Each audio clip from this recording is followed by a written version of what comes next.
On June 9, 2025, members of the bipartisan UAP caucus and multiple whistleblowers plan to stand before cameras at the Capitol and make demands that would have been career suicide a decade ago.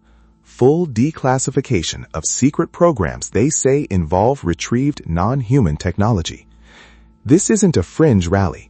It's a coordinated pressure campaign by sitting members of Congress, and it arrives at a moment of extraordinary tension between what the executive branch claims it has already disclosed and what advocates insist remains locked behind illegal classification barriers. The UAP caucus has grown significantly since its formation.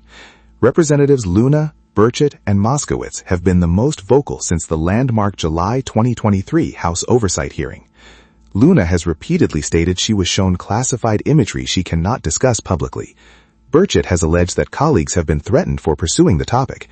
Moskowitz, a Democrat, has provided crucial bipartisan credibility. On the Senate side, Gillibrand and Rounds continue to push through the Armed Services and Intelligence Committees. The June 9 event reportedly brings several of these figures together alongside whistleblowers, a format designed to maximize pressure and media coverage simultaneously.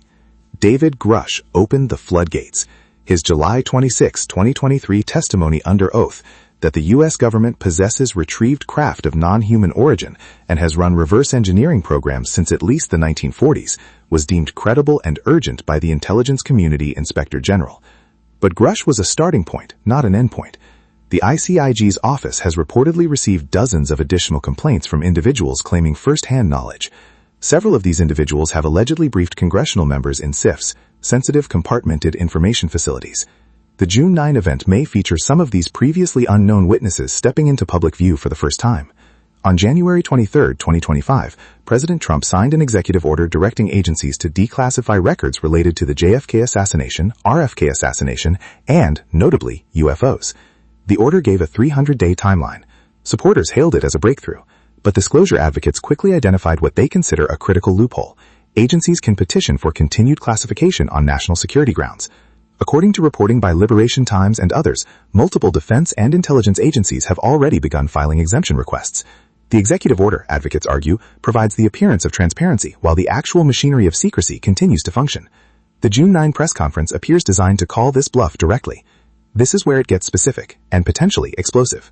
Congressional investigators have reportedly identified particular special access programs, or SAPs, and waived unacknowledged SAPs that may involve recovered materials or craft. The 2023 Schumer-Rounds UAP Disclosure Act, which was largely gutted before passage, specifically referenced legacy programs involving retrieved technologies of unknown origin. Sources close to the caucus suggest the June 9th event may name specific contractors or facilities. Lockheed Martin's advanced development programs, the Skunk Works, has been referenced repeatedly in whistleblower allegations dating back to at least 2019. Battelle Memorial Institute, which has historical ties to materials analysis for the government, has also surfaced in multiple accounts. Wright-Patterson Air Force Base remains a recurring location in these narratives.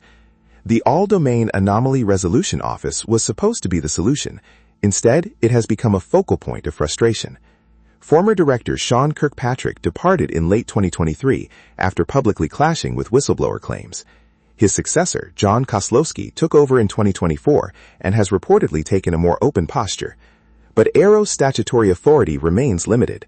It cannot compel other agencies or contractors to hand over materials. Its historical review, Volume 2, remains partially classified. Congressional members have stated publicly that AARO has been captured by the very institutions it was meant to oversee. If the June 9th event presents evidence that AARO was deliberately kept from accessing specific programs, it would represent a significant escalation. The legislative fight provides essential context.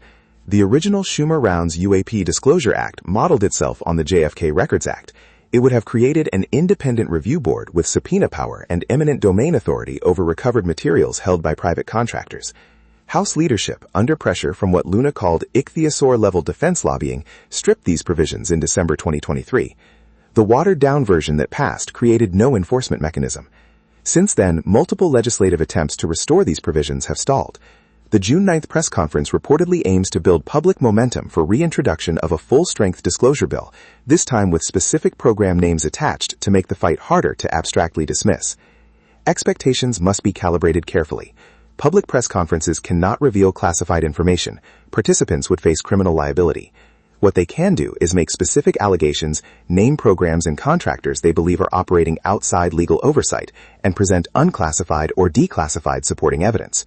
They can also announce formal referrals to inspectors general or the Department of Justice. According to journalist Ross Coulthart and researcher Matthew Pines, the most likely revelations involve naming the bureaucratic mechanisms used to hide programs from congressional oversight, essentially a roadmap showing where the secrets are kept, if not the secrets themselves.